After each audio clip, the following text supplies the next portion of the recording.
दोस्तों हमारे चैनल दर्पण ज्ञान सागर में आप सभी का स्वागत है। मनुष्य के अंदर ऐसी क्या कमी है जो भगवान उसका साथ नहीं देते, उसकी टेर नहीं सुनते, उसका जीवन हमेशा गरीबी में गुजरता है, दो वक्त की रोटी नसीब नहीं होती। यदि कर्ज लेकर कारोबार करता है तो उसमें हमेशा घाटा पड़ जाता है और मुसीबत घटने की जगह और बढ़ जाती है और फिर ऐसा मनुष्य रात दिन तनाव में जीवन जीता है।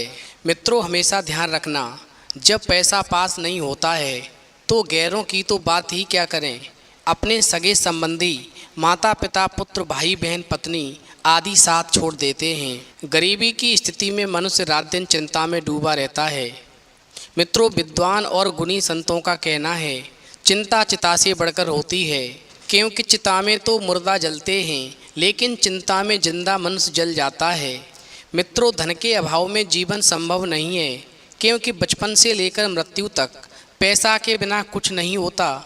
क्योंकि खाने के लिए भोजन चाहिए, पहनने के लिए कपड़े चाहिए, रहने के लिए घर चाहिए, बीमारी में इलाज चाहिए और ये सब बिना पैसा के संभव नहीं है। अब बात आती है कि धन की प्राप्ति कैसे हो, और ये तो आप सभी जानते ही हैं कि धन कमाने के लिए या तो नौकरी मिले या कारोबार चले।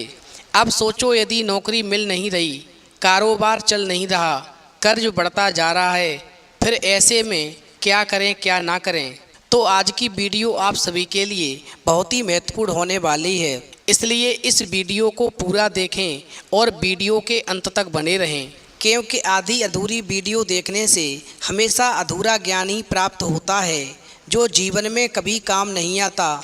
इसलिए वीडियो के अंत तक बने रहें और चैनल को सब्सक्राइब अवश्य कर लें। मित्रों, टाइटल देखकर ही आप समझ गए होंगे कि आज हम किस विषय पर बात करने जा रहे हैं। आज का प्रसंग है कि मनुष्य के अंदर ऐसी क्या कमी होती है जो भगवान उसकी टेर नहीं सुनते और उसका जीवन दुख और गरीबी में गुजरता है।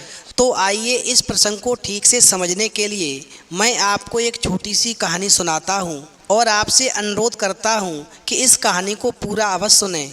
मित्रों, एक सेठ था, उसके पास में धन की कोई कमी नहीं थी, बड़े बड़े कारोबार थे और ये सब उसको कहाँ से मिला?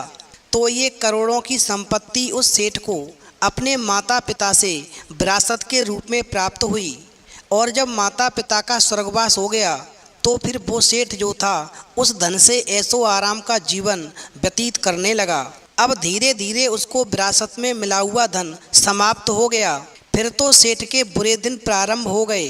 अब तो सेठ अपना और अपने परिवार का पेट भी ठीक से नहीं भर पा रहा था और फिर वो चिंताग्रस्त हो गया और रात दिन यही सोचने लगा कि क्या करूं क्या नहीं करूं।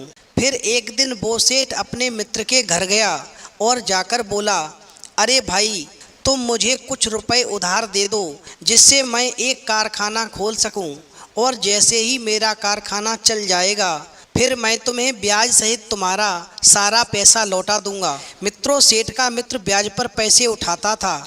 उसने सोचा, मुझे तो ब्याज चाहिए, पैसे देने में क्या बुराई है, मुझे ब्याज सहित पैसे भी लौट आएगा और एहसान भी हमेशा मानेगा और हमेशा ये कहेगा कि मैंने बुरे वक्त पर उसका साथ दिया, इसलिए मुझे अपने मित्र को पैसे अवश्य दे देने चाहिए। अब तो ऐसा सोच कर के सेठ के मित्र ने सेठ को इतने पैसे दे दिए जितने पैसों की सेठ को फैक्ट्री खोलने के लिए ज़रूरत थी। मित्रों, सेठ अपने मित्र से कर्ज लेकर आता है और एक फैक्ट्री लगाता है और दुनिया वालों से कहता है कि ये फैक्ट्री मेरी है। अब देखना, बहुत जल्दी मैं धनवान बन जाऊंगा और मेरे बुरे दिन हमेशा के लिए चले जाएंगे। मित्रों, विद्वान कहते हैं कि कर्जा लेने से पहले 3 बातों पर ठीक से विचार कर लेना चाहिए, वरना जीवन भर रोना पड़ता है।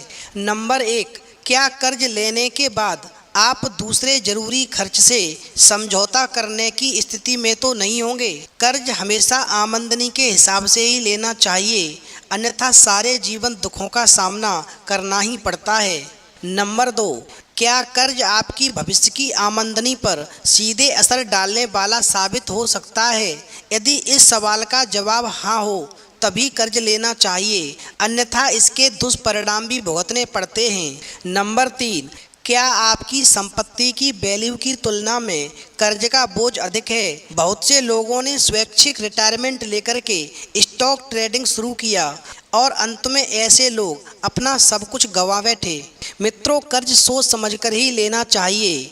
अब वो सेठ जब कर्ज लेकर के फैक्ट्री लगाता है तो फैक्ट्री ठीक से नहीं चलती और घाटा पड़ने लगता है। फिर तो सेठ की रातों की नींद उड़ जाती है, दिन रात तनाव में जीवन जीता है। अब एक दिन सेठ की पत्नी सेठ से कहती है, आखिर हम इतनी मेहनत करते हैं, रात दिन लगे रहते हैं, फिर भी हमारी फैक्ट्री नहीं चलती, ईश्वर भी हमारी पुकार नहीं सुनता। यदि ऐसा ही चलता रहा तो एक दिन आत्महत्या करनी पड़ेगी। अब सेठ की पत्नी सेठ से बातें कर ही रही थी कि तभी सेठ के घर में एक संत आ जाते हैं और भिक्षा के रूप में भोजन खाने के लिए मांगते हैं। फिर उन संत की बात को सुनकर के सेठानी उन संत के पास जाती है और कहती है, महाराज, मैं आपको खाना तो खिलाना चाहती हूँ, पर क्या करूँ, हमारा सारा कारोबार बंद होता जा रहा है। 3 दिन से घर पर भोजन नहीं बना। कर्ज लेकर फैक्ट्री लगाई थी, वो भी नहीं चली और उसमें भी घाटा पड़ने लगा। घर पर खाना नहीं है। आप कुछ ऐसा उपाय बताओ जिससे हमारी फैक्ट्री ठीक से चलने लगे, फिर मैं आपको जी भर के खाना खिलाऊंगी। मैं आपको अभी खाना नहीं खिला सकती क्योंकि मेरे घर पर अभी खाना नहीं है, इसलिए आप हमें अभी क्षमा कर दें। मित्रों, सेठानी की बात सुनकर के वो संत कहने लगे, जो कर्ज लेकर फैक्ट्री लगाई है वो किसकी है? तो सेठ कहने लगे, महाराज, वो फैक्ट्री मैंने कर्ज लेकर लगाई है तो वो फैक्ट्री मेरी ही होगी। अब सेठ की बात सुनकर के वो संत महाराज कहने लगे, तो तुम ये कहना चाहते हो कि ये फैक्ट्री तुम्हारी है? तो फिर सेठ ने उत्तर दिया, हाँ महाराज, ये फैक्ट्री मेरी है। मित्रों, फिर तो सेठ की बात सुनकर के संत कहते हैं कि ये फैक्ट्री तुम्हारी है, इसीलिए तुम दुखी हो, इसीलिए भगवान तुम्हारी टेर नहीं सुनते और तुम्हारी फैक्ट्री नहीं चलती। अब सेठ कहने लगा, महाराज, मुझसे ऐसी क्या भूल हो गई जो ईश्वर हमारी टेर नहीं सुनते? हम तो रोजाना उनकी खूब पूजा करते हैं। अब सेठ की बात सुनकर के वो संत कहने लगे कि मनुष्य के अंदर एक कमी होती है जिसकी वजह से ईश्वर उसका साथ नहीं देते, उसकी टेर नहीं सुनते और उसके जीवन में हमेशा दुख बना रहता है। अब वो सेठ कहते हैं, महाराज, यदि मेरे अंदर कोई कमी है जिसकी वजह से भगवान मेरा साथ नहीं दे रहे तो आप कृपया करके मुझे उस कमी के बारे में बताइए। मैं उस कमी को अपने अंदर से निकाल दूंगा जिससे ईश्वर मेरी टेर सुनेंगे और फिर मैं माला माल हो जाऊंगा। अब तो संत ने कहा, तुम एक काम करो, तुम कल सोमवार को अपनी फैक्ट्री में एक शिव पार्वती की प्रतिमा लगाओ और फिर स्नान क्रिया से निवृत्त होकर के निस्वार्थ भाव से पूजा पाठ करके केवल एक ही बात कहना, हे प्रभु, संसार में जो कुछ दिखाई देता है वो सब आपका है, मैं तो एक जीव मात्र हूँ, ये फैक्ट्री मेरी नहीं है, ये तो फैक्ट्री आपकी है, आप ही इस फैक्ट्री के मालिक हैं, अब कैसे चलेगी, इसे आपको ही चलाना है। अब सेठ ने वैसा ही किया जैसा संत ने उसको समझाया था और फिर उस सेठ ने सोमवार वाले दिन एक शिव पार्वती की प्रतिमा लाकर के अपनी फैक्ट्री में लगाई और कहा, हे प्रभु, इस फैक्ट्री के मालिक आप हैं, अब घाटा होगा या नफा होगी ये सब आपको ही देखना है। फिर तो सेठ का सच्चा भाव देख कर के और उसका घमंड चूर चूर देख कर के भगवान ने सेठ पर कृपा की बारिश की और फैक्ट्री में रात दिन इतना नफा हुआ कि सेठ का सारा कर्जा चुक गया और फिर से ऐशो आराम का जीवन जीने लगा। और फिर सेठ और सेठानी ने बुलाकर के उन संत को बड़े ही प्रेम से भोजन कराया। मित्रों, हमेशा ध्यान रखना, जिस चीज़ का मालिक भगवान होता है उसमें घाटा पड़ ही नहीं सकता। इसलिए हमेशा ध्यान रखो, जब भी कोई कारोबार करो तो उसका मालिक भगवान को बनाओ, उसी पर छोड़ दो, वो जो करेगा जैसा भी करेगा ठीक करेगा। और जिसका मालिक भगवान होता है उस चीज़ में कभी घाटा नहीं पड़ता। मित्रों, ऐसा करने से आपका कारोबार सफल होगा और जीवन में कभी भी धन की कमी नहीं रहेगी। अब मित्रों, एक बहुत ही महत्वपूर्ण बात है जो बड़े ही ध्यान से समझनी है। भगवान को किसी कारोबार का मालिक तभी बना सकते हैं जब आप समर्पण का भाव जानते हैं, किसी के प्रति समर्पण होना जानते हैं। अब बात आती है कि भगवान के प्रति समर्पण कैसे हो। मित्रों, विद्वान कहते हैं समर्पण के बिना आस्था अधूरी होती है। किसी के प्रति अटूट श्रद्धा और विश्वास को समर्पण कहते हैं। उसके जीवन में क्या मायने हैं? समर्पण जिसका अर्थ होता है अपने मन का अर्पण कर देना। कहने का मतलब किसी का आदर, प्रेम या फिर उस पर की जाने वाली श्रद्धा और विश्वास को अर्पण करना ही समर्पण कहलाता है। निश्चित तौर पर जब आप किसी के सामने समर्पण करते हैं तो कहीं न कहीं आप अपनी इच्छाओं, आकांक्षाओं, अहंकार आदि का भी त्याग कर देते हैं, क्योंकि इन सभी को बिना त्यागे समर्पण मुमकिन नहीं होता।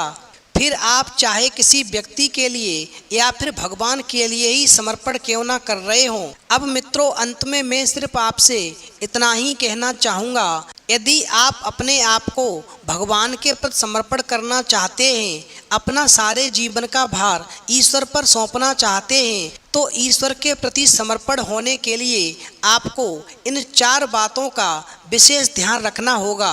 देखिए, नंबर 1, आकर्षण शायद अनेकों के लिए हो सकता है, पर समर्पण किसी एक के लिए ही होता है। नंबर 2, प्रेम हो लेकिन समर्पण ना हो तो ये तो बिल्कुल वैसा ही है जैसे दीपक तो हो लेकिन रोशनी ना हो।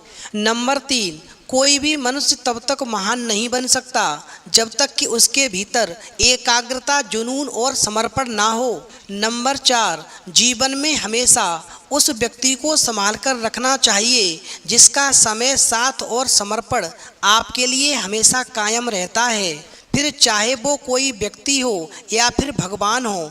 तो मित्रों, हमेशा ध्यान रखना, जिस इंसान के अंदर समर्पण के भाव की कमी होती है, जो अपने आप को भगवान के प्रति समर्पण नहीं कर पाता है, ऐसे मनुष्य की टेर भगवान कभी नहीं सुनते और उसके जीवन में हमेशा दुख बने रहते हैं। उसके जीवन में कभी धन नहीं बढ़ता। ऐसा व्यक्ति कभी भी धनवान नहीं होता और फिर वो चाहे कोई कारोबार कर्ज लेकर चला ले, लेकिन उसमें सफलता नहीं मिलती। इसलिए हमेशा ध्यान रखना कि ईश्वर के प्रति सच्चे श्रद्धा भाव के साथ में आप समर्पण होना सीख जाओ। यदि अपने आप को आप ईश्वर के प्रति समर्पण कर देंगे तो फिर आपके जीवन की सारी जिम्मेदारी भगवान की होगी, और जिसकी जिम्मेदारी भगवान पर होती है उस इंसान को कभी जीवन में कष्ट नहीं होता। तो मित्रों, यदि आपको ये कहानी पसंद आई हो तो प्लीज़ आप हमारे चैनल को सब्सक्राइब अवश्य करें और कमेंट बॉक्स में लिख करके अवश्य बताएं कि अपने आप को भगवान के प्रति कौन कौन समर्पण करना चाहता है। यदि वास्तव में आप अपने जीवन की जिम्मेदारी भगवान के प्रति समर्पण करना चाहते हैं तो आप इस वीडियो के लिए एक लाइक अवश्य करें।